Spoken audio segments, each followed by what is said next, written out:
ஜமா மாதிரியான படம் பண்ண மனுஷனா இப்படி ஒரு ஃபுல் ஆன் காமெடி என்டர்டைனர் எடுத்து வச்சிருக்காரு அப்படின்னு நான் தியேட்டர்ல பார்க்கக்குள்ளே செம்ம சர்ப்ரைஸ் ஆயிட்டேன். உன்னை பிடிக்காம கல்யாணம் பண்ண. ஆமா, பிடிக்காம கல்யாணம் பண்ணிதான் ஒரே மாசத்துல பிரெக்னென்ட் ஆகிட்டீங்க.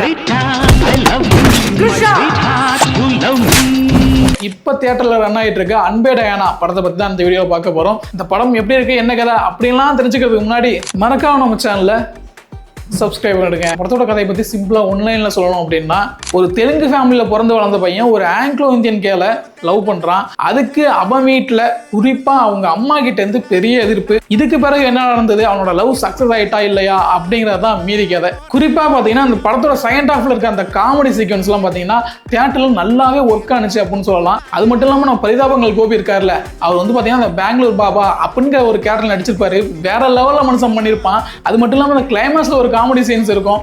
உண்மையிலே அந்த இடமெல்லாம் பார்த்தீங்கன்னா நல்லா என்ஜாய் பண்ணி பார்க்குற அளவுக்கு வேற லெவலில் மாற்றி வச்சிருந்தாங்க அந்த காமெடி போர்ஷன்ஸ்லாம் அப்படின்னு சொல்லலாம். கூடவே பார்த்தீங்கன்னா நம்ம சேத்தன் இவர்கிட்ட நம்ம காமெடி சீன்ஸ் கொடுத்தாலும் சரி, எமோஷனல் சீன்ஸ் கொடுத்தாலும் சரி, எதை கொடுத்தாலும் மனுஷன் ஸ்கோர் பண்ணிடுறாப்புல.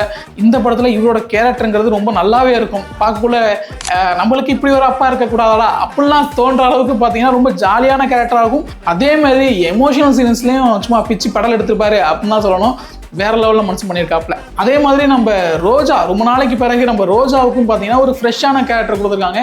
அவங்களும் அந்த கேரக்டரை சிறப்பாக எடுத்து பண்ணியிருக்காங்கன்னு சொல்லலாம். இந்த படத்தோட கதையுமே பார்த்தீங்கன்னா வழக்கமாக வர காதல் கதை மாதிரி உள்ளது தான். இருந்தாலும் இதில் வந்து பார்த்தீங்கன்னா சின்ன சின்ன நான் சொன்ன மாதிரி இந்த பெங்களூர் தமிழாக இருக்கட்டும், இந்த மாதிரி காமெடி சீன்ஸில் எமோஷன் சீன்ஸில் சின்ன சின்னதாக சில விஷயங்கள்லாம் ஆட் பண்ணி, அது மட்டும் இல்லாமல் கூடவே ஒரு நல்ல ஒரு மெசேஜும் சொல்கிற ஒரு நல்ல ஒரு படம். ஃபேமிலியோட போய் பார்க்குற அளவுக்கு ஒர்த்தான படம் தான். மறக்காமல் போய் விசிட் பண்ணி பாருங்க. ஆல்ரெடி இந்த படத்தை நீங்கள் பார்த்துருந்தீங்க அப்படின்னா மறக்காமல் இந்த வீடியோக்கு லைக் பண்ணிட்டு உங்களுக்கு இந்த படம் எப்படி இருந்தது அப்படிங்கிறத மறக்காமல் கமெண்ட்ஸை சொல்லிடுங்க. உங்கள் ஃப்ரெண்ட்ஸ் அண்ட் ஃபேமிலிக்கும் மறக்காமல் இந்த வீடியோவை ஷேர் பண்ணுங்கள். மீண்டும் ஒரு நல்ல வீடியோ சந்திக்கும் வரை உங்களிடமிருந்து விடைபெறுவது நான் உங்கள்